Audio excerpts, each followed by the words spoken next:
Last week, I was dying. This week, I'm feeling a lot better. Welcome to the reading vlog. Friday, I lied. I thought I was getting better. In fact, I got much, much worse the last few days.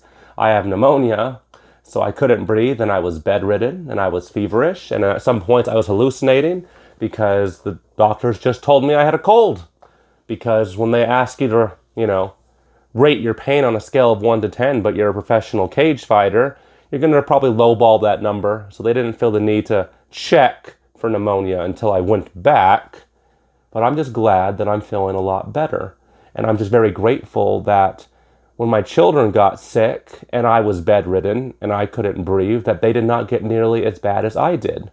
Because when you're a dad and you're basically, a vegetable laying in bed in your own home, completely useless, and your kids are getting sick, that's when things really get real. In terms of reading, the two books I plan on focusing on for the last 3 days of this reading vlog is The Wizard's Guide to Defensive Baking by T. Kingfisher and Sula by Toni Morrison. One's a very serious work of feminist literature in Sula, and one is whimsical, high fantasy goodness from T. Kingfisher. And they both have a very different tone, clearly, but I'm all for it. I think it's really good when you could pair emotionally distinct reads with each other, because when you want to read something serious, you could focus on that, but when you kind of need a break from the seriousness, you could focus on the whimsy. And I'm excited to be juggling both these reads. So I'm reading A Wizard's Guide to Defensive Baking, and I love the soft magic system in this world. Soft magic gets a bad rap because it's not very clearly and heavily defined, and often soft magic is just used to drive the plot forward.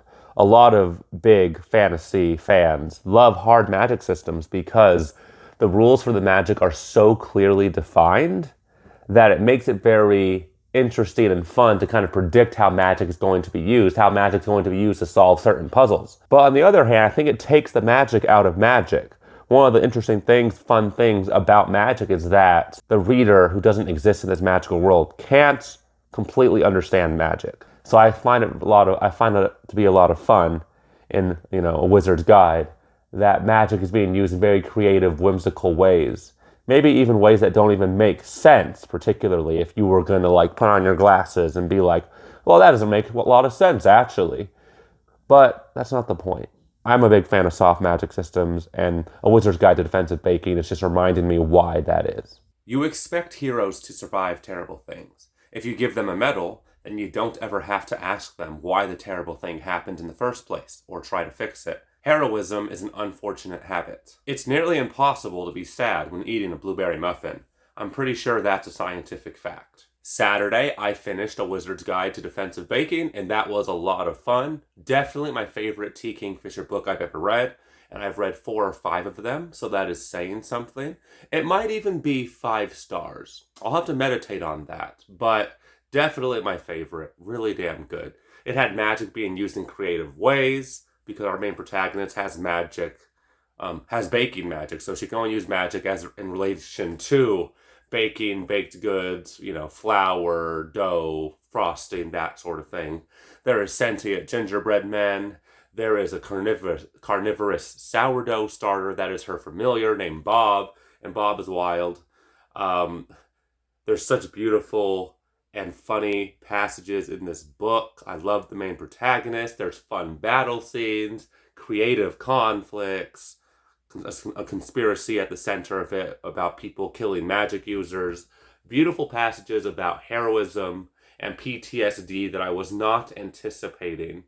There's the one passage about PTSD where it talks about how, you put a medal on someone who's a veteran, and then that way they know they're a hero, but you don't have to change anything systematically. And that hit me in the feels, because I've known people who've gone to war and have come back and they weren't the same people. So there is some heavy subject matter in this book. There was tears in my eyes twice. I did not cry, but lots of emotional highs and emotional lows. A very all-encompassing read, that is for sure. Now I just got to read Sula. I'm 40% into Sula.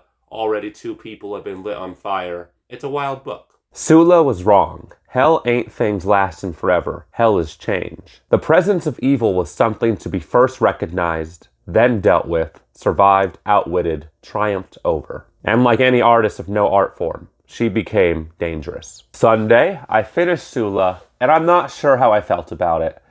A lot of characters I just absolutely hated in this narrative. There was one plot line that followed a character named Shadrach, who's a crazy PTSD-riddled veteran. And there was an entire plot line following him that I'm not quite sure why it was in the narrative of the story. But that's not the point. This book is about Sula and her best friend. And Sula is the worst character ever. All my homies hate Sula. What a horrible character. But somehow, the author at the end found a way to make this horrible character quite sympathetic. This book's a lot about, a woman's place in society, particularly black women, and how all their options were kind of taken away from them. This book takes place 100 years in the past, where black women in general, but black women particularly, had no agency in society. And at the center of this book, there's just a toxic friendship, and these characters grow up, and they do sketch things, and they grow into very different people. The book talks a lot about how your upbringing greatly affects you, about how there's scars in your childhood that you could never escape, or maybe you can escape them, or maybe you shouldn't escape them, about the place and importance of friendships, about how sometimes a friendship can be more important than your family relationships. I disagree with that, but there's a lot of compelling ideas in Sula, and I'm not sure if I liked it, but it was very beautifully written. The narrative was very interesting all over the place.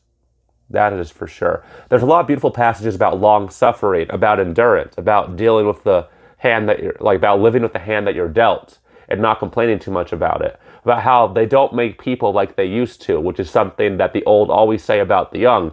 But as the world grows more, comfortable, it's kind of true.